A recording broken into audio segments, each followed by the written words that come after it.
संत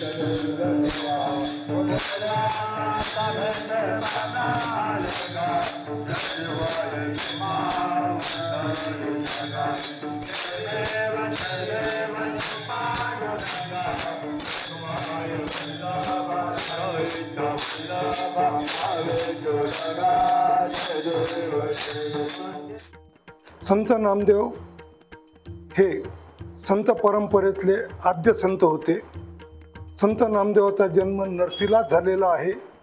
संत नामदेवाच्या जन्मस्थळाबद्दल जो काही वाद होता तो 1984 सालीच सुधाकरराव नाईक मुख्यमंत्री असताना पूर्णतः संत नामदेव हे नरसीचेच आहेत हे सरकारने डिक्लेअर केलं।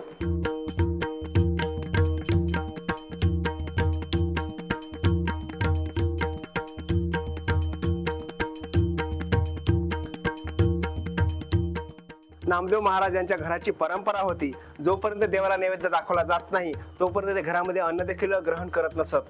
तर नामदेव महाराजांच्या वडिलाला एक दिवस बाहेरगावी जाण्याची वेळ आली, काम आलं, कारण ते व्यावसायिक होते, कामानिमित्त ते बाहेर गेले होते आणि नैवेद्य दाखवण्याची जबाबदारी जी आहे तर संत नामदेव महाराजांच्यावर येऊन ठेपली होती। कारण या ठिकाणी नामदेव महाराज जेव्हा नैवेद्य घेऊन आले तर देवाला त्यांनी नैवेद्य दाखवला आणि नैवेद्य दाखवत असताना तो नामदेवांनी त्यांना विनंती केली, देवा हा नैवेद्य ग्रहण कर, भोजन करा आणि तोपर्यंत मी खेळून येतो। जेव्हा नामदेव महाराज इथे नैवेद्य ठेवला, आपण पाहू शकता की हीच ती मूर्ती आहे। याच मूर्ती समोर संत नामदेव महाराज यांनी नैवेद्य ठेवला होता आणि एकूणच जोपर्यंत मी बाहेरून खेळून येतो असं त्यांनी सांगितलं होतं, मात्र बाहेरून खेळून आल्यानंतर देखील नैवेद्य ग्रहण केला नव्हता। त्यामुळे नामदेव महाराजांनी पुन्हा एकदा विनंती केली, देवा तुम्ही हा नैवेद्य ग्रहण करा आणि मला पण भूक लागलेली आहे आणि तुम्ही जोपर्यंत नैवेद्य ग्रहण करत नाहीये तोपर्यंत मी इथून अजिबात हलणार नाही, असं देखील आख्यायिका आहे। कारण अक्षरशः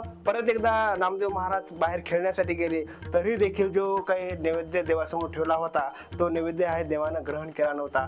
त्यामुळे अक्षरशः नामदेव महाराजाला जो आहे तर राग अनावर झाला आणि त्यांनी शेवटी सांगितले, देवा तू जर हा नैवेद्य ग्रहण केला नाही तर मी तुझ्या माथ्यावर डोकं आपटून माझं डोकं फोडेन, असा देखील आख्यायिका आहे। त्यामुळे अक्षरशः देवाला तो नैवेद्य ग्रहण करण्यासाठी खाली यावं लागलं आणि देवानं तो नैवेद्य ग्रहण केला आणि ते ग्रहण केलेलं ताट नामदेव महाराज जेव्हा घरी घेऊन गेले तर त्यांच्या आईला ते ताट रिकामं दिसलं आणि त्या ताटामध्ये नैवेद्य दिसला नाही। त्यामुळे नामदेवाच्या आईला शंका झाली की बाबा नामदेवा तू तर हा नैवेद्य खाल्ला नसेल। त्यामुळे नामदेवाने सांगितलं की नाही आई, हा नैवेद्य देवाने खाल्ला। तर आईचा अजिबात विश्वास नव्हता। त्यामुळे याच मंदिरामध्ये आईवडील आले आणि त्या वडिलांनी आजूबाजूला म्हणजे बाजूला असलेल्या खिडक्यामधून नामदेवाला नैवेद्य देण्यासाठी सांगितला आणि जेव्हा कुठे पुन्हा तीच परत वेळ आली, आज आईवडील या ठिकाणी आलेत आणि नामदेवाने त्या ठिकाणी नैवेद्य ठेवला आणि तो नैवेद्य पुन्हा एकदा नामदेव महाराजाला देवाची विनंती करावी की देवा आज माझ्यावर विश्वास केला जात नाही, आपण नैवेद्य ग्रहण केलाय,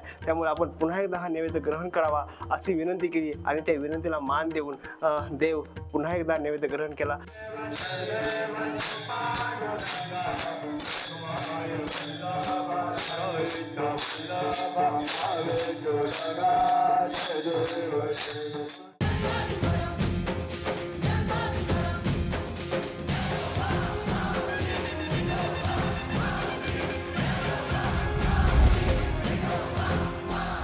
Thank you.